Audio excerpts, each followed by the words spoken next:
Bitcoin proposes itself as a form of monetary disintermediation. It removes the intermediation of the banking system. It is a money, the creation of which does not depend either on central banks or on private banks. And here, again, we describe a significant, we discover a significant difference between fiat money and bitcoins. In the fact that, once again, the quantity of bitcoins is predetermined by the algorithm that was initially defined to describe the path of monetary creation within the Bitcoin system, whereas the quantity of money, not just base money, but the broadened concept of M1, including not just banknotes, but also bank deposits, depends on the central bank and on its monetary policy, and it depends on the behavior of private banks, and more generally speaking, on the behavior of whoever uses money. So it's not even directly something which is controlled centrally by the monetary authority. We have discovered this increasingly and ever more apparently over the past years. Central banks do not control the money supply. They would like to. They would love to, these times, be able to control the money supply in order, for example, to produce just a little bit of inflation, like Mario Draghi is doing in the current times. But the actual amount of money in circulation depends on what the banks do with the advances and the banknotes that they receive from the central bank. Whether they loan them or whether they hoard them. Whether they actually put this money in circulation or whether they continue to accumulate it in the form of reserves held at the central bank. This makes the difference. And this is the reason why, despite the fact that central bank money has increased so dramatically over the past years, the actual amount of money in terms of fiat money has not increased by an equal proportion in the past years. Because we are stuck in what is called a liquidity trap.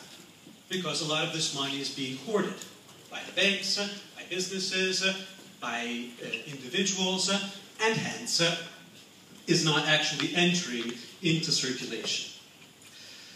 Of course, you have the same kind of problem with Bitcoin itself. If by supply of Bitcoin you do not simply refer to the overall amount of Bitcoins that have been minted, but you refer to the Bitcoins which are actually being used in circulation, there you see that it is not at all clear how much of these Bitcoins are actually performing the function of money, namely are being used for actual purchases, for the purpose of buying and selling stuff.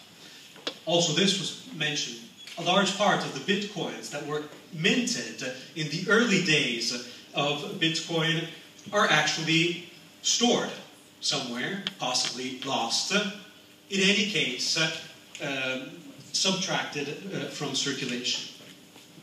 And this brings us to the crucial issue.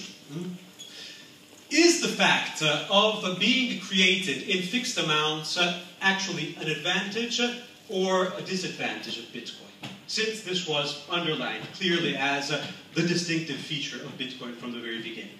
It was said from the first of your speakers, Bitcoin is something new because it is decentralized, because it is exogenous, because it is not under the control of monetary authority.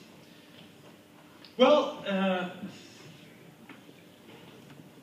from a sheerly macroeconomic perspective, it is hard to look at this as an advantage of a monetary system as such.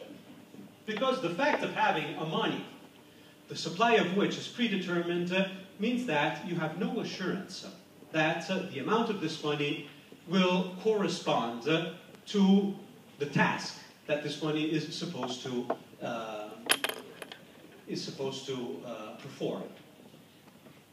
If the amount, and we were discussing this before, if the demand for bitcoins for the purpose of hoarding, of transactions, of financial services increases over the next months, of course the fact of having the demand fixed and the supply increasing will make the value of bitcoins increase dramatically, as has already occurred time and again over the past years. If, for any reason, the confidence in Bitcoin diminishes because another exchange like Mt. Gox fails, because another one of these intermediaries has problems, because some wallets are not designed accurately and a lot of people lose money, this means that the demand will contract. And at this point, the value of bitcoins will decrease equally dramatically as it has increased.